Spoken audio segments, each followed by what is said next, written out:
नमस्ते। आज हम बात करेंगे थायराइड ग्लैंड के बारे में। हमारे नेक के फ्रंट में बटरफ्लाई शेप का थायराइड ग्लैंड होता है। ये थायराइड ग्लैंड हमारी ग्रोथ, मेटाबॉलिज्म और बहुत से ऑर्गन्स की फंक्शनिंग को रेगुलेट करता है।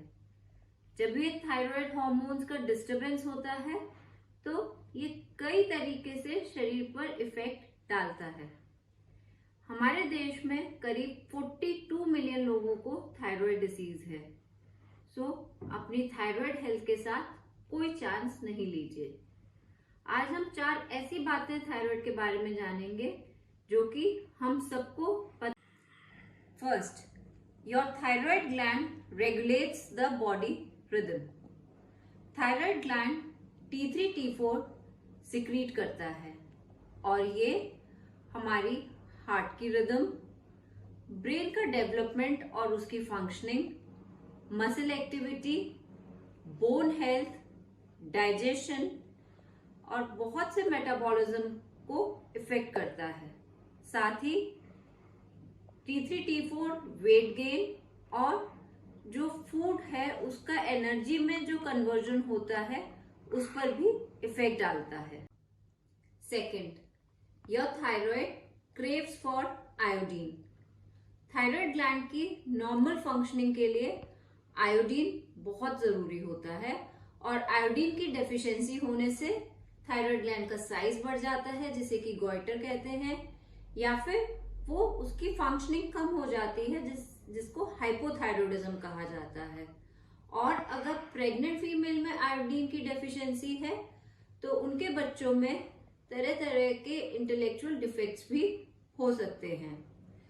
इम्पॉर्टेंट बात यह है कि हमारी बॉडी आयोडीन सिक्रीट नहीं करती है, सो हम आयोडीन के लिए डाइट पर डिपेंडेंट हैं। सो अपनी डाइट में आयोडीन रिच फूड जैसे कि आयोडाइज्ड सॉल्ट, एग्स, फ्रूट्स या फिर सप्लीमेंट्स शामिल। Third, it can go hypo और हाइपर। जब थायराइड हार्मोन्स का सिक्रीशन कम हो जाता है तो उस कंडीशन को हाइपोथायरॉयडिज्म कहते हैं, और जहां थायराइड हार्मोन्स एक्सेस में सिक्रीट होते हैं वह कंडीशन होती है हाइपरथायरॉयडिज्म की। एंड इन दोनों ही कंडीशंस के लक्षण बिल्कुल डिफरेंट होते हैं। हाइपरथायरॉयडिज्म यानी कि एक्सेस थायराइड हार्मोन्स के केस में भूख ज्यादा लगती है, वेट लॉस होना, ट्रेमर्स होना, पसीने ज्यादा आना, साथ में कई बार हेयर लॉस ज्यादा होना, नर्वसनेस फील होना, ये लक्षण होते हैं। जबकि जब थायराइड हार्मोन कम सिक्रीट होता है यानी कि हाइपोथायरॉयडिज्म, उस कंडीशन में यूजुअली वेट गेन होता है, भूख कम लगती है, पेशेंट्स कॉन्स्टिपेशन की कंप्लेन करते हैं, कोल्ड इंटॉलरेंस हो जाता है, मेंस्ट्रुअल डिस्टर्बेंसेस होना, इरिटेबिलिटी, थकावट रहना, हेयर फॉल होना आदि लक्षण होते हैं।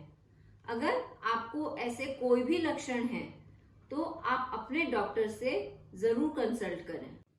Fourth, you can manage thyroid health with right care. जो थायराइड डिसऑर्डर्स हैं उन्हें दवाइयों से मैनेज किया जा सकता है, बस आप अपनी दवाइयां रेगुलरली लीजिए और डोज उसकी मिस मत करिए। साथ साथ हेल्दी लाइफस्टाइल होना जैसे कि eating right, staying active and proper sleep रखने से आप इन डिजीजेस को बहुत अच्छे से मैनेज कर पाएंगे। रिमेंबर, जागरूक रहना ही बेटर आउटकम की है, specially for the chronic issues like thyroid diseases. So, in this Thyroid Awareness Month, that is the month of January, let's spread awareness about the thyroid diseases. So, and embrace a good health. Thank you for watching this video. Namaskar.